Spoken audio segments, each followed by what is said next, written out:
Halo semuanya, siapa nih yang setiap bulan ngerasa deg-degan nungguin tanggal jatuh tempo cicilan? Udah kerja dari pagi sampai malam setengah mati, tapi tabungan nggak pernah benar-benar bertambah karena selalu habis buat bayar utang. Semua ini bisa dihindari kalau kalian lebih bijak dalam mengatur uang. Nah, di video kali ini, kita bakal bahas apa aja hal-hal yang harus kalian perhatikan supaya cicilan nggak jadi beban dan keuangan kalian lebih aman. Tonton terus ya sampai habis, biar nggak ada lagi drama soal cicilan di bulan-bulan berikutnya. Hal yang pertama yaitu jumlah cicilan bulanan. Ketika kalian ngutang, mau itu ngambil pinjaman atau cicilan, penting banget ya untuk memastikan bahwa semuanya itu nggak lebih dari 30% dari total pendapatan bulanan kalian. Kalau utang kalian itu lebih dari 30%, maka uang yang tersisa untuk kebutuhan sehari-hari, dana darurat, dan bahkan hiburan bisa jadi sangat terbatas.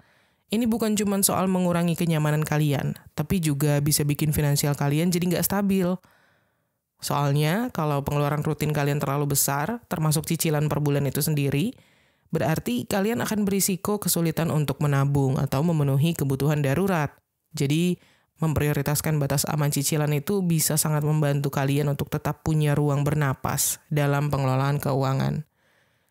Sebagai contoh, misalnya kalian punya penghasilan 10 juta per bulan, dan kalian memutuskan untuk ambil cicilan motor dengan biaya 4 juta per bulan, alias 40% ya dari pendapatan. Akibatnya apa? Kalian harus memangkas pengeluaran lain kayak biaya makanan, rekreasi atau hiburan, dan tabungan. Nah, artinya kalau ada kebutuhan mendesak kayak biaya kesehatan atau keperluan lain, kalian bisa jadi kewalahan karena uangnya kan udah habis buat cicilan motor. Lanjut, hal kedua yang harus diperhatikan juga bunga dan biaya lainnya. Nah, saat ngambil utang nih, bukan cuma nominal cicilannya aja ya yang harus diperhatikan, tapi juga bunga yang dikenakan dan biaya tambahan lain kayak biaya admin, terus juga asuransi, ataupun penalti kalau kalian telat bayar. Banyak dari kita yang suka kaget begitu tahu cicilannya membengkak gara-gara bunga yang tinggi dan biaya tambahan. Nah, biaya tambahan ini kan seringkali disisipkan di awal perjanjian. Dan gak jarang kita mengabaikannya, cuek aja gitu. Yang penting bisa cepat tanda tangan, terus habis itu dapat uangnya atau dapat cicilannya. Tapi, ini justru bisa jadi beban besar buat kita sendiri ke depannya. Jadi sebelum kalian ambil cicilan, pastiin ya untuk memahami biaya apa aja yang termasuk dalam tagihan setiap bulannya. Misal kalian tertarik sama promo cicilan barang elektronik yang kelihatannya murah banget. Tapi setelah beberapa bulan, kalian baru sadar kalau ada biaya administrasi bulanan dan asuransi yang bikin tagihannya itu jadi naik lumayan besar. Dari yang tadinya cicilan mungkin 500.000 per bulan, setelah dihitung-hitung, kalian harus bayar sekitar 700.000 per bulan. Lumayan ya. Nah, kalau dari awal kalian tahu soal biaya tambahan ini, mungkin kalian bakal pikir-pikir dulu sebelum setuju ngambil cicilan itu kan. Next, hal ketiga yang harus dipertimbangkan juga adalah masa tenor atau jangka waktu cicilan. Menentukan jangka waktu atau tenor cicilan yang sesuai itu penting guys. Semakin panjang tenor yang kita pilih, cicilan bulanan bakal terasa lebih ringan memang. Tapi total bunga yang harus kita bayar nantinya juga jadi lebih besar. Artinya kalau kita memilih tenor yang panjang, kita mungkin nyaman di awal, tapi jumlah yang kita keluarkan untuk bunga kan jadi semakin banyak. Jadi, pilihlah tenor yang sesuai kemampuan dan tujuan finansial kalian. Karena keseimbangan antara durasi tenor dan jumlah bunga itu bisa bikin cicilan kalian lebih aman. Misal, kalian pengen ambil kredit mobil seharga 150 juta. Nah, kalau kalian memilih tenor 3 tahun, cicilan bulanan yang harus kalian bayar adalah sekitar 4 juta. Tapi, kalau kalian pilih tenor 5 tahun misalnya, cicilannya turun jadi 2,5 juta per bulan. Walaupun cicilan bulanan ini kelihatannya lebih kecil ya di 5 tahun, tapi total bunga yang harus kalian bayar dalam tenor 5 tahun itu jauh lebih besar dibanding tenor 3 tahun. Kalau kalian punya penghasilan yang cukup untuk tenor 3 tahun, memilih tenor yang lebih pendek itu bisa mengurangi beban bunga yang perlu kalian bayar. Jadi, ya, balik lagi, pertimbangkan sesuai dengan pendapatan kalian. Lanjut, Hal keempat yang harus jadi pertimbangan juga ketika punya cicilan atau utang adalah perbandingan dengan pendapatan. Sebelum kalian ambil cicilan, jangan lupa ya untuk membandingkan besar cicilan dengan pendapatan kalian. Idealnya sih, total cicilan yang kalian bayar sebulan itu nggak boleh lebih dari 50% dari penghasilan. Kalau sampai lebih dari itu, kebutuhan lain kayak dana darurat dan biaya hidup, semuanya bisa terganggu. Dan selain itu juga, kalian bakal lebih kesulitan untuk menabung atau menyiapkan keuangan untuk masa depan kalian. Jadi, jangan sampai karena cicilan yang terlalu besar, kalian malah kekurangan untuk kebutuhan dasar, guys. Contoh misalnya kalian gajinya 8 juta per bulan, tapi kalian tergiur dengan promo cicilan apartemen yang membutuhkan pembayaran 5 juta per bulan. Nah, ternyata karena cicilan apartemen yang besar itu, kalian jadi kesulitan untuk menutupi kebutuhan sehari-hari dan gak bisa nabung sama sekali. Ujung-ujungnya apa? Kalian harus mengandalkan utang tambahan untuk menutupi biaya hidup, yang akhirnya malah bikin beban finansial kalian semakin berat. Rugi kan? Next, hal kelima yang gak boleh diabaikan juga, yaitu sumber pendapatan yang stabil. Penting banget nih untuk memastikan bahwa kalian punya sumber pendapatan yang stabil sebelum mengambil cicilan. Tanpa pendapatan tetap atau penghasilan yang stabil, kemampuan kalian untuk membayar cicilan setiap bulan kan jadi nggak pasti tuh. Dan risiko terlambat bayar jadi lebih tinggi. Penghasilan tetap akan memberikan rasa aman dan stabilitas keuangan. Sehingga kalian bisa bayar cicilan dengan lancar tanpa harus bergantung pada utang tambahan ataupun dana darurat. Katakanlah misalnya kalian yang pekerjaannya sebagai freelancer atau pekerja paruh waktu, nggak ada pekerjaan full time di suatu perusahaan tertentu gitu ya. Jadi penghasilan kalian nggak tetap, kadang penghasilan kalian cukup, tapi di bulan-bulan sepi klien atau sepi job, kalian bisa kesulitan untuk bayar cicilan motor yang kalian ambil misalnya. Karena penghasilan yang nggak tetap itu, kalian akhirnya harus pinjam uang dari teman atau keluarga, atau malah pinjol untuk menutupi cicilan yang kalian miliki. Dan itu bikin kalian malah punya utang tambahan. Kalau dari awal kalian udah punya penghasilan tetap, penghasilan yang stabil, kalian bakal lebih nyaman dan gak perlu stres tiap bulan untuk bayar cicilan. Iya nggak? Lanjut, hal keenam yang harus diperhatikan saat punya utang adalah dana darurat yang memadai. Dana darurat itu ibarat penolong yang bisa diandalkan kalau tiba-tiba muncul kebutuhan mendesak atau keadaan darurat kayak misalnya kehilangan pekerjaan atau sakit gitu. Karena dengan dana darurat yang cukup, kalian bisa tetap melunasi cicilan meskipun ada kejadian yang gak terduga guys, tanpa harus ngambil utang baru atau narik dari tabungan yang udah dialokasikan untuk tujuan lain. Jadi dana darurat yang cukup itu bisa membantu menjaga stabilitas keuangan meskipun ada keadaan mendadak. Ini penting supaya kalian yang punya cicilan gak mudah terjebak utang baru. Dengan dana darurat, kalian bisa menjaga keseimbangan keuangan tanpa harus menggantungkan semuanya pada pemasukan bulanan. Bayangin nih, misalnya kalian beli mobil dengan cicilan 3 juta per bulan. Nah, di tengah jalan, kalian harus berhenti kerja sementara karena sakit. Tapi untungnya, karena kalian udah punya dana darurat yang cukup, kalian jadi masih bisa melanjutkan cicilan mobil itu selama beberapa bulan tanpa harus pinjam ke orang lain atau tarik dari tabungan masa depan kalian.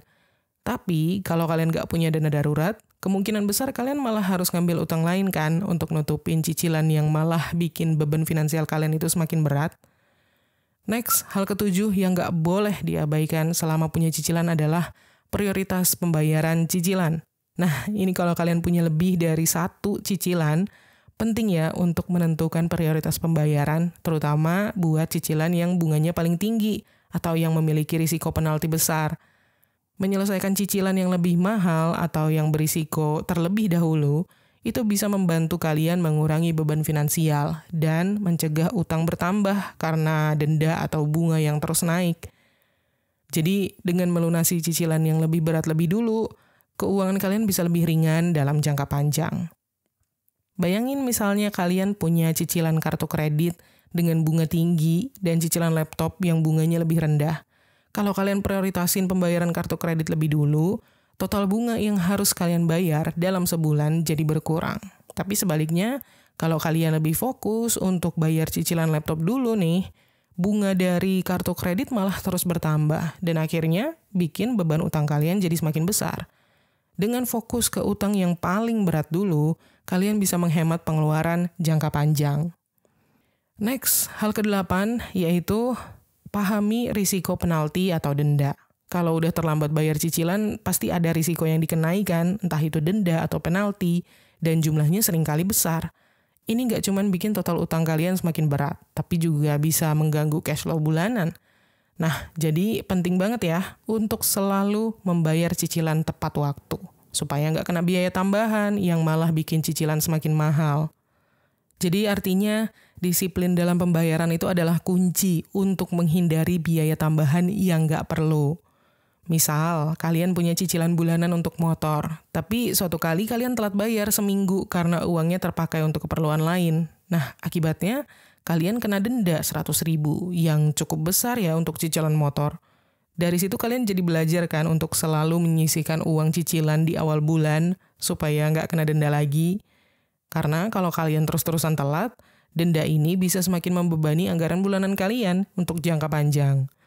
Next, hal ke-9, evaluasi kebiasaan belanja. Kalau kalian udah punya cicilan tapi masih punya kebiasaan belanja yang boros, itu bisa bikin keuangan kalian jadi nggak sehat, guys. Perilaku boros akan membuat dana untuk membayar cicilan kalian tuh berkurang. Dan ujung-ujungnya malah nambah masalah keuangan baru buat kalian. Jadi, penting banget ya untuk mengurangi pengeluaran yang nggak perlu dan fokus pada kebutuhan utama. Disiplin belanja ini bakal bantu kalian untuk menjaga kesehatan finansial, terutama selama masa cicilan. Jadi artinya, pengeluaran yang terkendali itu bisa membantu menjaga kondisi finansial kalian tetap stabil dan jauh dari beban tambahan. Misal, kalian punya cicilan smartphone setiap bulan. Nah, tapi di saat yang sama, kalian juga sering beli kopi di luar, di coffee shop, dan suka nongkrong atau makan di luar setiap akhir pekan misalnya. Akibatnya apa? Uang yang kalian sisihkan untuk cicilan kadang nggak cukup, sehingga kalian jadi terpaksa harus pakai kartu kredit atau ambil pinjaman dari tempat lain. Kalau kalian mulai mengurangi jajan kopi atau makan-makan di luar, uang kalian bisa lebih cukup untuk bayar cicilan tanpa perlu tambahan utang. Next, hal ke-10 yang juga nggak boleh dilewatkan saat memiliki cicilan, rencana pelunasan lebih awal. Kalau memungkinkan, usahain untuk selalu melunasi cicilan lebih awal, guys. Pelunasan lebih cepat itu bisa mengurangi total bunga yang harus kalian bayar, sehingga kalian bisa lebih cepat bebas dari utang.